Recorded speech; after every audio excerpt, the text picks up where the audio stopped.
Pakistan super league পিএসএলে সুলতান মুলতানসের বিপক্ষে এদিন fibre ম্যাচে বিশ্ব রেকর্ড করলেন বাংলাদেশের লেগ স্পিনার রিশাদ হোসেন। সুলতান মুলতানসের বিপক্ষে একাই 5 উইকেট নিয়েছেন তিনি। পিএসএলে এখন সর্বোচ্চ উইকেট শিকারকারী রিশাদ হোসেন। রিশাদের ফাইবার উইকেটের দিনে ম্যাচ হেরে উপস্থাপনের করা প্রশ্নের জবাবে কী বললেন সুলতান মুলতানসের অধিনায়ক মোহাম্মদ রেজওয়ান। দর্শক, জানতে হলে ভিডিওটি না টেনে সম্পূর্ণ দেখার অনুরোধ রইল। Leg spinner allrounder Rishad Hossain এই মৌসুমে অভিষেক হয়েছেন। তিনি খেলছেন লাহোর কালান্দার্সের হয়ে। দর্শক, সুলতান মুলতানসের বিপক্ষে এদিন খেলতে নেমেছে লাহোর কালান্দার্স। শুরুতে এদিন টস জিতে আগে ব্যাটিং করতে নেমেছে সুলতান মুলতানস। তার আগে ব্যাটিং করতে নেমে শুরু থেকেই দুর্দান্ত খেলতে থাকেন সুলতান মুলতানসের 2 ওপেনার। এদিন সর্বোচ্চ রান করেছেন রেজওয়ান। তবে এদিন বল হাতে 7তম ওভারে আসেন বাংলাদেশের লেগ স্পিনার রিশাদ হোসেন। প্রথম ওভারেই তুলে নেন 2টি উইকেট। মোহাম্মদ রেজওয়ানের উইকেট তুলে নেন রিশাদ হোসেন। এরপরে নাসিম শাহর উইকেটটি উঠে নেন তিনি।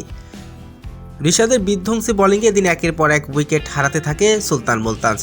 রিশাদের বিধ্বংসী বোলিংয়ে এদিন মাত্র 150 রানে গুটিয়ে যায় সুলতান মুলতানস। দলের হয়ে সর্বোচ্চ উইকেট শিকার করেছেন রিশাদ।